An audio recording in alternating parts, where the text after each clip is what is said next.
ብሩ ነው። መኒ ኢዝ ፓወር። መኒ ኢዝ ፓወር።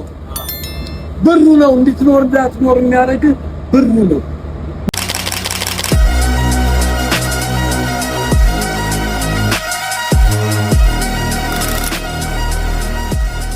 አብዛኞቻችን ገንዘብ ከወረቀት ነው የሚሰራው ብለን ብናስብም እውነታው ግን ከዚህ የተለየ ነው።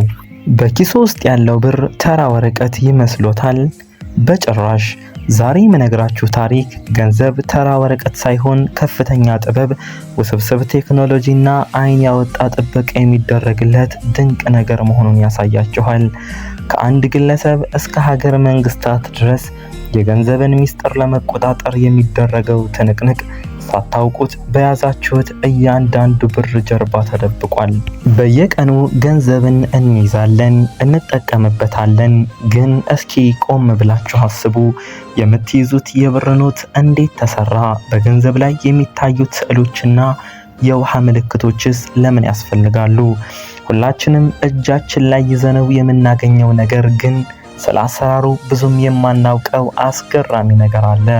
የወረቀት ገንዘብ ዛሬ ከመደበኛው ግብይት ጀርባ ያለውን ሚስጥር ወደምንገልጥበት ያልተጠበቀ ጉዞ እንሄዳለን። ታዲያ እውነተኛው ገንዘብ ከምንና እንዴት ነው የሚሰራው? ከሐሰተኛ ገንዘብ የሚለየውስ በምንድን ነው? ከሁሉም በላይ ደግሞ ገንዘብ የሚታተምባቸው ፋብሪካዎች ምን ያህል የተጠበቁ ናቸው? ዛሬ ከጥጥ ማሳ ጀምረን በከፍተኛ ጥበቃ ወደሚደረግላቸው ማተሚያ ቤቶች በመግባት የገንዘብን አስገራሚ ጉዞ አብረን እንቃኛለን። የኢትዮጵያ ብር የት እንደሚታተምና መንግስት በሀገር ውስጥ የማተም እቅድ እንዳለውም እንመለከታለን። ከጥንታዊ ስልጣኔዎች የባርተር ሲስተም እስከ ዛሬው ዘመናዊ የብር ኖት የገንዘብ ታሪክ በጣም አስገራሚ ነው። ግን ዘመናዊው ገንዘብ በየትኛው ፋብሪካ ውስጥ ነው የሚሰራው? እና ለምን በቀላሉ ማተም አይቻልም? ገንዘብን መኮረጅ ቀላል ይመስል ይሆናል፣ ግን እውነታው ከዚህ የተለየ ነው። እስቲ አንድ ታሪክ ልንገራችሁ። ፍራንክ ቡራሳ የሚባል ሰው በዘመናችን ከታዩ ታላላቅ የገንዘብ አመሳስለው አምራቾች አንዱ ነው። ፍራንክ ወደ 250 ሚሊዮን ዶላር የሚጠጋ ሐሰተኛ የአሜሪካ ዶላር በማተም ለዓለም ባንኮችና መንግስታት ትልቅ ራስ ምታት ሆኖ ነበር። ይህን ያደረገው በራሱ ጥናትና ምርምር ሲሆን የገንዘብን ሚስጥራዊ አሰራር በመቆጣጠር ነበር። ፍራንክ መጨረሻ ላይ ቢያዝም ታሪኩ አንድ ነገር ያስገነዝበናል።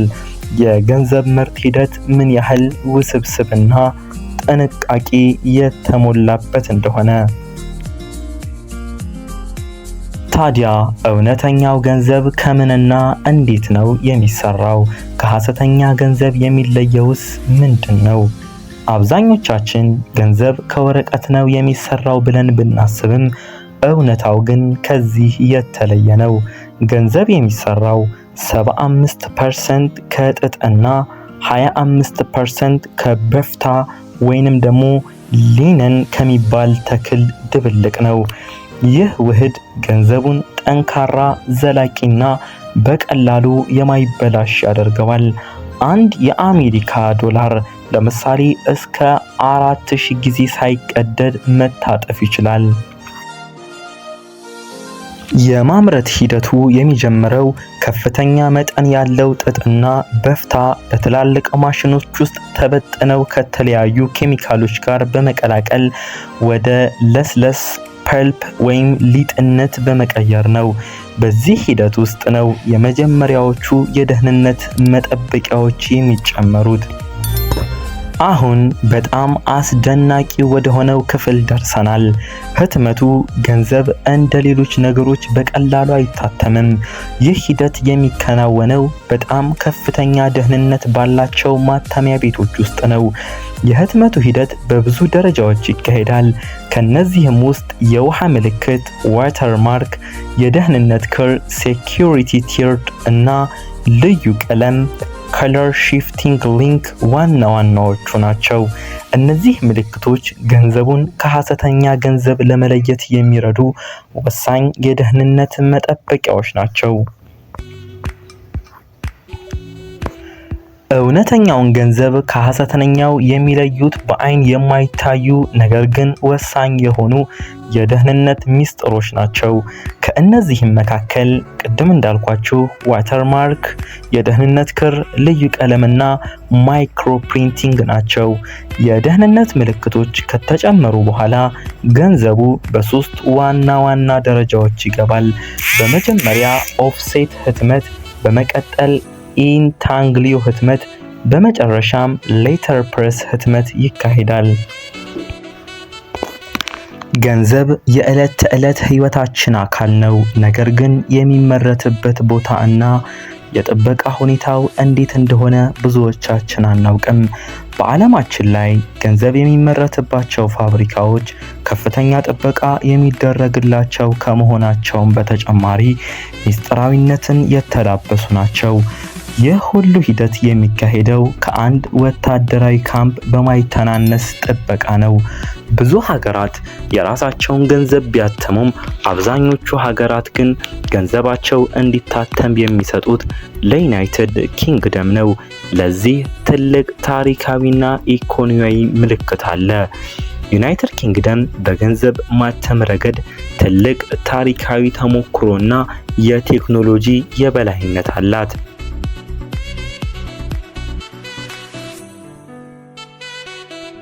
ይህ ጥበቃ የሚደረገው የሐሰተኛ ገንዘብ ማምረትንና የገንዘብ ስርቆትን ለመከላከል ነው። በአጭሩ ገንዘብ የሚታተምባቸው ቦታዎች በዓለማችን ላይ ካሉ እጅግ በጣም ደህንነታቸው የተጠበቀ ስፍራዎች መካከል ናቸው።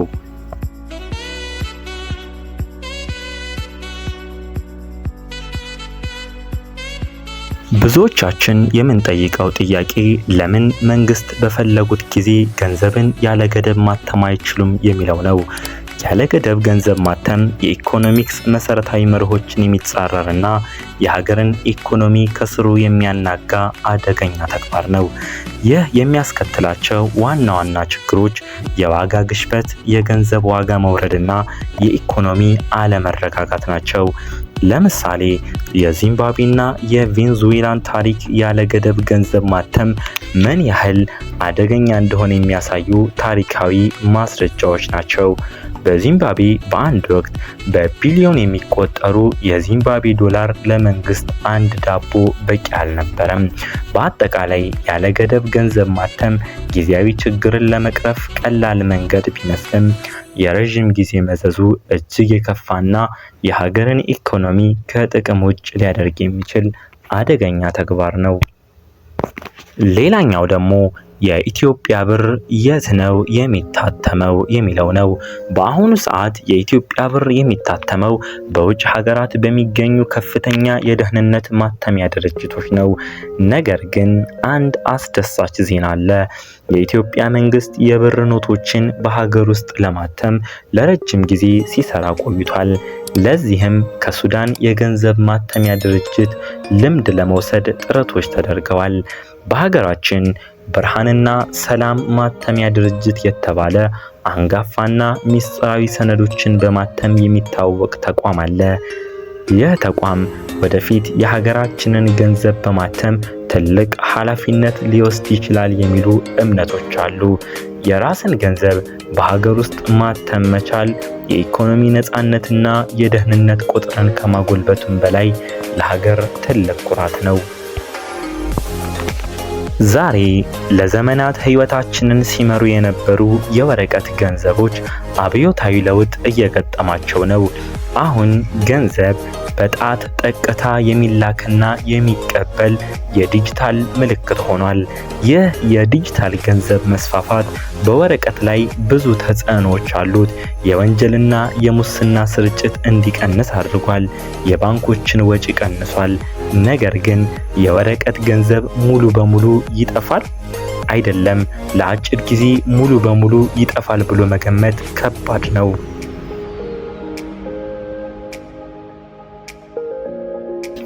ገንዘብ የልውውጥ መንገድ ብቻ አይደለም። ገንዘብ የሐሳቦች፣ የስሜቶችና የሰዎች ግንኙነት መገለጫ ነው። ለተወሰኑ ሰዎች ገንዘብ የነጻነት፣ የብልጽግና እና የደስታ መገለጫ ሲሆን፣ ለሌሎች ደግሞ የጭንቀት፣ የችግርና የፍርሃት ምንጭ ሊሆን ይችላል። ገንዘብ እንደ መሳሪያ ነው። ለበጎ ነገር ወይም ለመጥፎ ነገርም ሊውል ይችላል። በመጨረሻም ለዚህ በሚቀጥለው ጊዜ ገንዘብ በእጆ ሲይዙ የተራ ወረቀት ሳይሆን ከጥጥ ማሳ ተነስቶ በከፍተኛ ቴክኖሎጂና ጥበቃ ውስጥ አልፎ የተሰራ የሀገር ሀብት መሆኑን ያስታውሱ። የዛሬ ቪዲዮ እንደተመቻችሁና አዲስ ነገር እንደተማራችሁበት ተስፋ አድርጋለሁ። በቀጣይ ስለምን ርዕስ እንድሰራላችሁ ትፈልጋላችሁ? ሐሳባችሁን በኮሜንት ላይ ጻፉልኝ። ቪዲዮውን ላይክ እና ሼር ማድረግ እንዲሁም ቻናሉን ሰብስክራይብ ማድረግ እንዳትረሱ። በሌላ ቪዲዮ እስከምንገናኝ ሰላም ቆዩልኝ። ፈታ ሪከርድሶች ነን።